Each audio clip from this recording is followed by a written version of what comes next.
Everyone, Lori here, and I have today my homeschool plan for 2019-2020. I wanted to print out a copy of the little chart I do. If you watched my review of last year's school year, you can kind of see what I mean.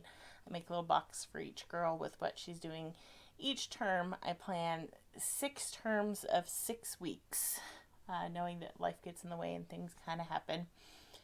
So I know that this year our first term is going to be 1 week short because we're going on a family trip, but pushing back school 1 more week when I will count school hours for some of the educational things we'll do while we're on our trip would make us go to be in school a week longer than I really want to. So I just have to keep in mind that our first term is going to be 5 weeks instead of 6 of actual at-home school time.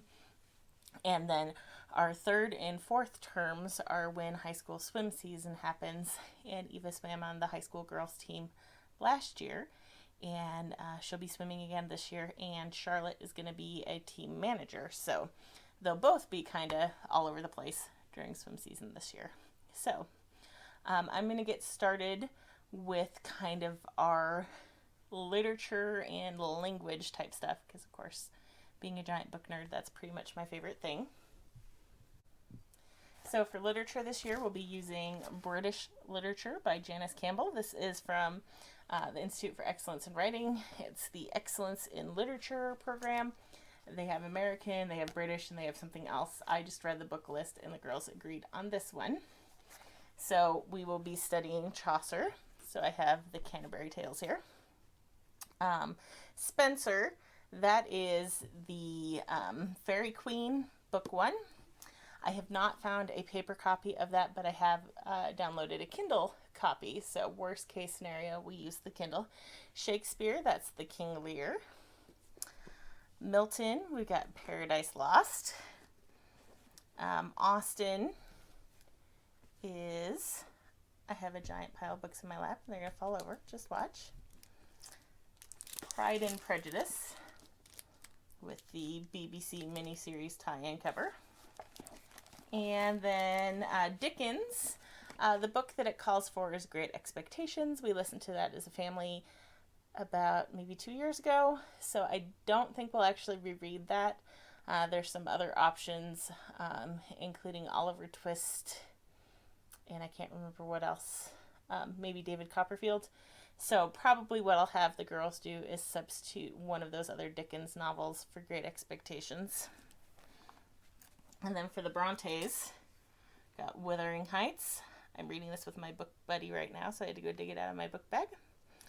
And then Virginia Woolf, I have To the Lighthouse. I do have a copy. It is somewhere in my house. Soon, I will have a video on book organization, because we have probably creeping up on 2,000 books in this house, and I just ordered 3 new bookshelves. They are in boxes in my living room recently, and we are going to try to reorganize all of our books soon. Now, whether or not this is before school starts is left to be seen, because I am just literally running out of days now. But I would, in theory, love to have all our books organized by the time school starts. So we have currently this bookshelf behind me. We have 2 tall and 1 short bookshelf in our living room. Eva has a short bookshelf in her room. Charlotte has some cube shelving that she uses for books in her room. And then we have 2 bookshelves in the basement living area and 1 bookshelf in our guest room or exchange student room. And then another kind of weird bookshelf with all of my paperback swap books on it down in the craft room of despair. So hopefully when I do organization, I will at least get pictures of all these bookshelves. I have this bad habit of, if you can fit 3 books deep on a bookshelf, I will put 3 books deep. So it's almost impossible to find something right now. It's just a disaster. So I need to get organized, and I'd love to share that with you all, because I'm sure there's some of you out there like me who are totally unorganized when it comes to books. I try really hard. I just fail. So that is our British literature for the year. And we're going to kind of take this particular curriculum has a lot of writing assignments, and we have a whole another writing co-op class, so I don't know that we'll do all of the writing assignments. I have a feeling my kids will probably be making some videos about some of these classic books as school projects, so you can look forward to that throughout the year. Speaking of that writing co-op, we are going to be doing speech boot camp for the first half of the year. I'm going to be the lead teacher on this, it sounds like, so I'm excited about that. I don't really love speech making, but I think it's a very useful thing to do. And I think it's a great thing to do in a co-op setting because it's very hard to do speeches at home when you have 2 kids and mom at home. You know, dad's around, but we can't always rely on him to be an audience. So I think it'll be very nice for the girls to be able to give their speeches in front of a class.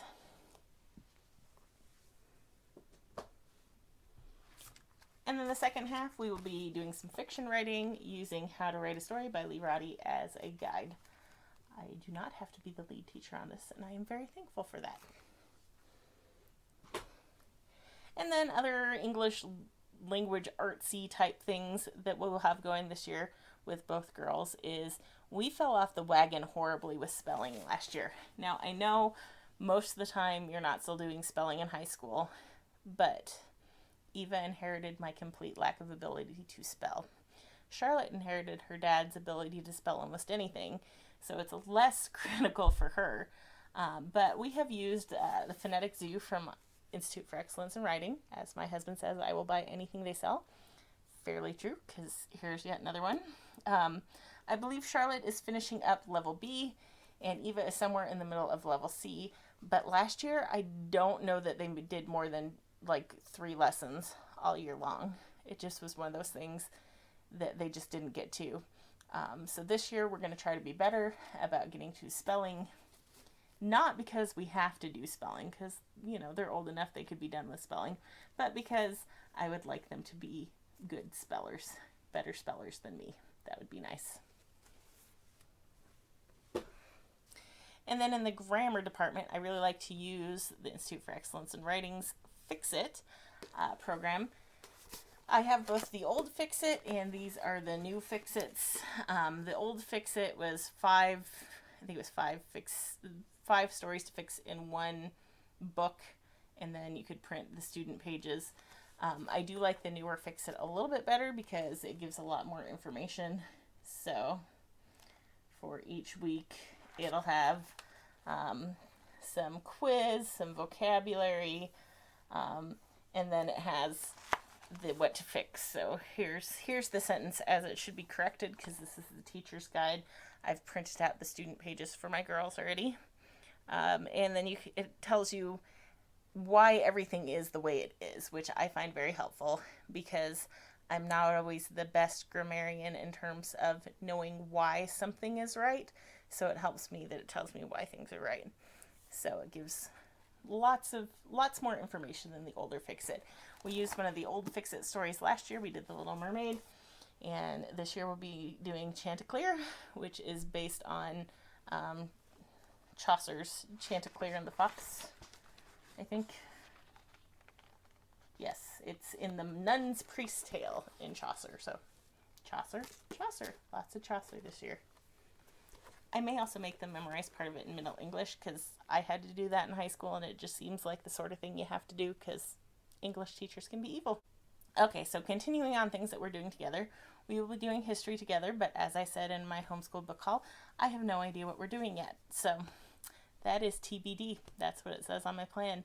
And I'm actually okay with that, which is really weird for a planner like me. And then also together we're going to do science, and this year it's going to be chemistry. We're going to use a Homeschool Connections recorded course and this big old Prentice Hall chemistry book. So we got one book. The girls are going to have to share it. Good news is, there's usually something else they can be working on. So they can take turns reading the textbook. I could have picked up 2, but I didn't make the decision to do this for both girls until after I was done at the used book sale, where I saw 2 of these. Okay. Next up, both girls are doing foreign language. They, of course, are doing different foreign languages because we couldn't possibly do the same one. So Eva will be doing Spanish 2, a Homeschool Connections recorded course, and this is the little workbook that they wanted for that. So exercises in Spanish grammar with some really awesome clothes on the cover. So Eva, the really visual person who will judge a book by its cover, is unimpressed, but she'll just have to deal. And then Charlotte is going to be doing a recorded class of French 1. And so that class called for First Start French, and I found both the student and teacher edition. I don't know if I will actually need the teacher edition, but I figured for $4, I might as well have it on hand. And the last subject we're going to cover this year, now the girls are welcome to do other things and get elective credits for those things, but I am not planning anymore because I way overplanned last year and it was really stressful. So if they want to do art or whatever and do enough hours for it to count as a high school credit, fine by me. But the last subject that they're doing that they're required to do is math, obviously. And so Charlotte is going to be doing Algebra 1. This is the 2.0 version. So these are the self-grading CD-ROMs or DVD-ROMs or whatever they are. And I have a complete set. So I have the answer key and test bank, the whole book, so that if she wants to take this, to swim meets or whatever and work on it, she can. And then the CDs, so she will have to do these on our main computer because that's where I have this installed.